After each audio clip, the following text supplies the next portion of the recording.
Back to school time, folks. The end of summer and freedom, but also a great excuse to go buy some new tech toys. I'm Brian Cooley with the top 5 back-to-school tech categories for 2011.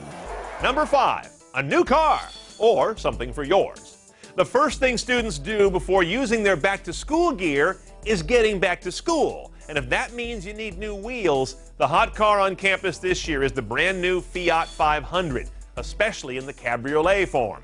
Simple, cheap, and its kooky styling is making friends everywhere.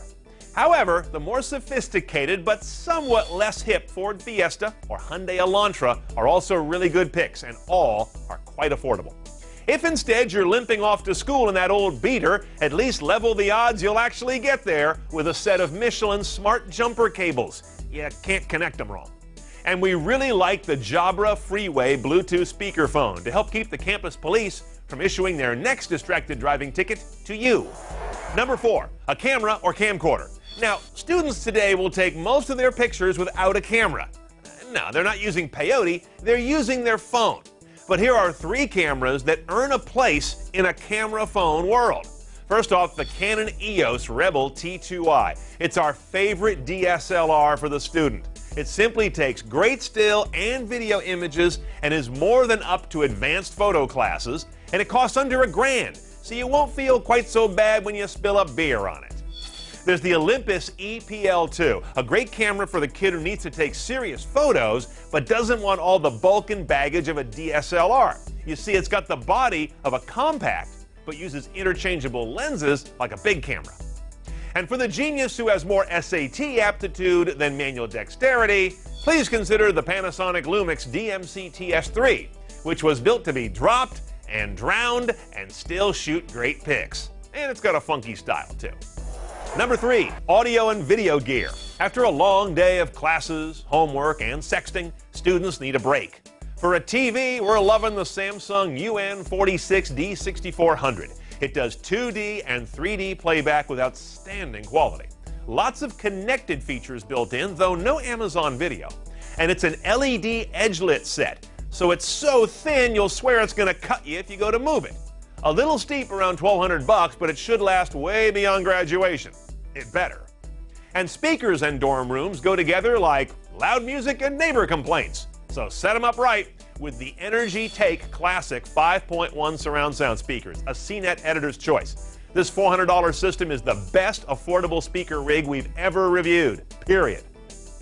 And if you want to bring down the cost of kicking back a big notch, just go for the Roku XDS streaming set-top box. $100 and you're hooked up with Netflix, Amazon, Hulu Plus, Pandora, the CNET channel, and many more. And it plugs into just about any TV you already own. Number 2, laptops, tablets, and e-readers. They all get lumped together by a lot of consumers. And if you walk around schools these days, you'll see so many MacBooks, you'll think they're an admission requirement. So let's talk about something else. We really like the Toshiba Portage R835 P56X. It comes in around $800, has a powerful CPU, nearly all-day battery life, and specs that make it a serious computer, not a netbook. Staying on the contrary tip, let's leave the market-dominating iPad 2 aside for a moment and point out our favorite competitor to it, the Samsung Galaxy Tab 10.1. So much like an iPad 2 that Apple is suing Samsung over it. Always a good sign.